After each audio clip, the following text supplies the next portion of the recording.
أعوذ بالله من الشيطان الرجيم بسم الله الرحمن الرحيم الحمد لله رب العالمين الرحمن الرحيم مالك يوم الدين إياك نعبد وإياك نستعين اهدنا الصراط المستقيم صراط الذين أنعمت عليهم غير المغضوب عليهم ولا الضالين آمین. آج بھی آپ لوگوں کی آمین نہیں آئی، آواز نہیں آئی. ہاں، آپ کو یہ مسئلہ میں نے بتایا تھا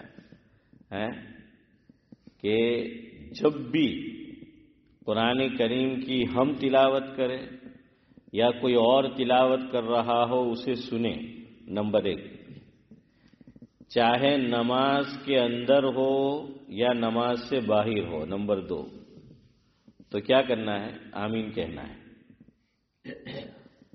نماز کے اندر ہے تو امام ابو حنیفہ رحمۃ اللہ علیہ کا جو مسلک ہے اس اعتبار سے آمین کو ہم کیسے کہیں گے؟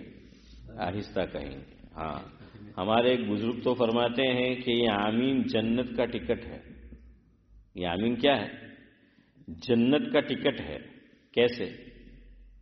حدیث پاک میں ہے. اللہ کے نبی صلی اللہ علیہ وسلم نے فرمایا، جس کا مفہوم یہ ہے کہ امام صاحب نماز پڑھا رہے ہیں، میں سمجھا رہا ہوں آپ کو مفہوم، اور جہری نماز ہے. ظاہری بات ہے کہ جہری یعنی زور سے جس میں قرات کی جاتی ہے تبھی تو ہمیں سنائی دے گا. اور امام صاحب نے سورہ فاتحہ کی تلاوت کی اور غیر المغضوب علیہم ولا الضالین آمین پڑھا، ولا الضالین پڑھا. تو جن جن لوگوں نے آمین پڑھی، اور سب پڑھیں گے، ظاہری بات ہے سب کو پڑھنا ہے، اور جس کی آمین فرشتے کی آمین سے مل گئی تو اس کی مغفرت ہو گئی. یہ حدیث کا مفہوم ہے، کسی بزرگ کا قول نہیں ہے.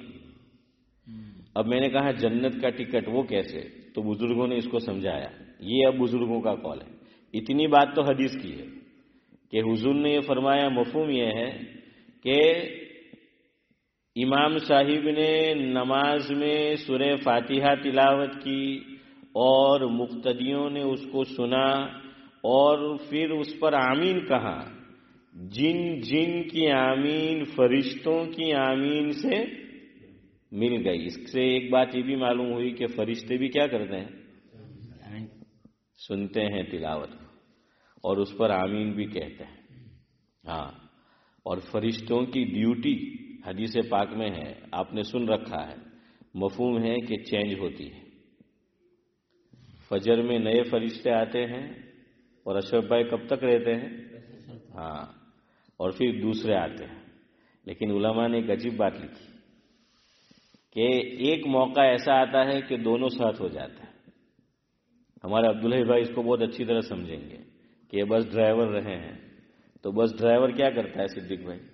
جہاں اس کی ڈیوٹی ختم ہوئی تو ایسے ہی بس چھوڑ کے چلا جاتا ہے. کیا کرتا ہے؟ ہاں، وہ پہلے سے آ جاتا ہے جس کی ڈیوٹی ہے. اور اس موقع پر عبداللہ بھائی دونوں کیا ہو جاتے ہیں؟ آپ ساتھ ہو جاتے ہیں نا. ایسا ہوتا تھا نا. ہاں، وہ ساتھ ہو جاتے ہیں. یہ تو نہیں کہہ سکتے کہ بھائی وہ رکھ کے چلا گیا، اندر پیسنجر بیٹھے تھے کہ تمہیں جانے ہیں. ہاں، وہ تھوڑی چلا کہ تمہیں جانے.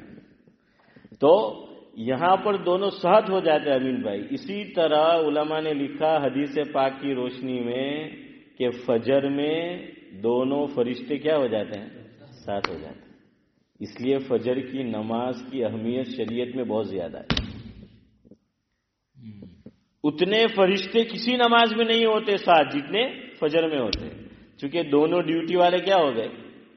ارے بولو یار، ساتھ ہو گئے، مل گئے. یہ ساتھ ہو گئے یہ دونوں. اس لیے فرشتوں کی تعداد بڑھ گئی تو اس میں بھی قوت آ گئی، طاقت آ گئی. اس نماز میں کیا آ گئی؟ قوت. دوسری بات یہ بھی ہے، ایک حدیث میں حضور نے فرمایا جس کا مفہوم یہ ہے نورانی بھائی، کہ حضرت عائشہ رضی اللہ تعالی عنہا سے غالباً کہ تجھے اللہ اتنا اجر دے گا جتنی تو مشقت برداشت کرے گی. حدیث میں کیا ہے کہ تجھے اللہ اتنا اجر دیں گے جتنا تو کیا کرے گی حسن بھائی؟ مشقت تو برداشت کرے گی، تکلیف برداشت کرے گی۔ اب آپ مجھے بتائیے 5 نمازوں میں سب سے زیادہ مشقت کون سی نماز میں آتی ہے؟ فجر میں آتی ہے۔ اور ان میں بھی سعید بھائی یہاں کا ثمر تو آپ ہمیں پوچھئے، پھر عشاء لیٹ اور فجر جلدی۔ تو ایک صاحب مجھ سے قاری صاحب پوچھنے لگے کہ فجر میں ایم کے اٹھ جاتے آپ؟ کہ فجر میں آنکھ کھلی جائے ایم کے؟ میں نے کہا نیند کس کو آتی ہے کہ کھل جائے؟ میں نے کہا ہماری حالت ہوتی ہے یا ائمہ کی سمر میں ہے امین بھائی، ثم لا يموت فیہا ولا یحیا، نہ زندگی نہ موت ہے، تو نہ صحیح نیند آتی ہے اور نہ صحیح بیداری، یعنی بین النوم والیقظہ جس کو کہا جاتا ہے، تو ویسی جو ہے وہ حالت ہوتی ہے۔ تو بڑی جو ہے وہ مشقت ہے۔ ویسے بھی سال کے 12 مہینے یہ نماز کیا ہے؟ یہ مشقت والی نماز ہے، اسی لیے فجر کا اجر زیادہ ہے۔ اسی لیے فجر میں کیا ہے؟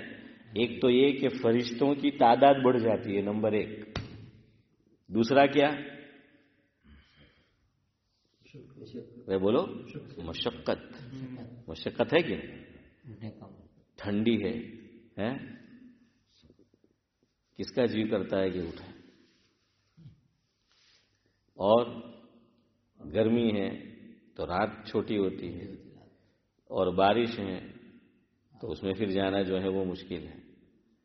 خیر، میں یہ بتا رہا تھا کہ فرشتے زیادہ ہو جاتے، تو جس کی آمین فرشتوں کی آمین سے مل جائے گی تو اس کی کیا ہو جائے گی؟ مغفرت ہو جائے گی۔ اب یہاں علماء نے لکھا تشریح کرتے ہوئے، جنت میں جانے کے لیے کس کی ضرورت ہے؟ مغفرت کی، معافی کی، بخشش کی، ہے نا؟ جنت میں جانے کے لیے اسی کی ضرورت ہے نا، اسی کی ضرورت ہے۔ اسی لیے آپ ذہن میں لائیے وہ حدیث، حضرت عائشہ رضی اللہ تعالی عنہا نے مفہوم ہے حضور اکرم صلی اللہ علیہ وسلم سے پوچھا، سوال کیا کہ حضرت اگر میں شب قدر کو پالوں تو میں کیا عمل کروں؟